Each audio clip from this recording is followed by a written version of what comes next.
Petit partage de retour d'expérience sur la boussole en fait de Decathlon qui est basique. Là, je l'ai racheté parce que le petit a cassé en fait, a fait une bulle dedans.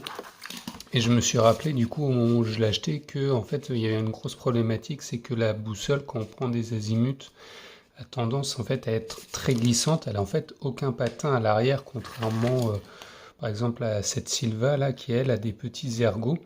Et du coup en fait j'ai récupéré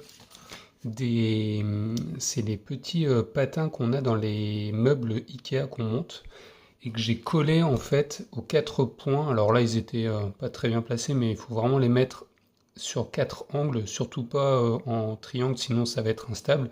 Mais voilà, je l'ai mis comme ça et vous allez pouvoir voir, constater en fait que par rapport aux deux, vous voyez, là je bouge les deux en même temps, il y en a une qui glisse énormément et l'autre est beaucoup plus stable, donc vous allez gagner en fait en précision et en manipulation dans la boussole. Ces ergots là, ça fait peut-être, je sais pas, 2 ans qu'ils sont collés. Ils n'ont pas bougé et pourtant vous avez vu que la boussole a pris quand même pas mal de chocs. Voilà. Donc c'était pour vous donner une astuce. Si vous achetez une boussole qui a la tendance à glisser, celle-ci en plus c'est vraiment pas mal. Hein, en rapport qualité-prix, on doit être à 10 euros. Je crois que je l'ai acheté 10 euros chez Decat.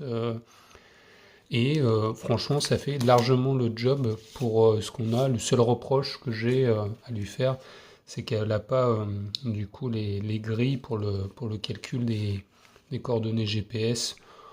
Et elle est un peu moins précise que la Silva par rapport à la prise d'azimut, puisque là on a des lignes parallèles vraiment bien fines et précises que la boussole de chez Decathlon n'a pas. Mais grosso modo pour 10 euros versus 50, celle-ci fait largement le job.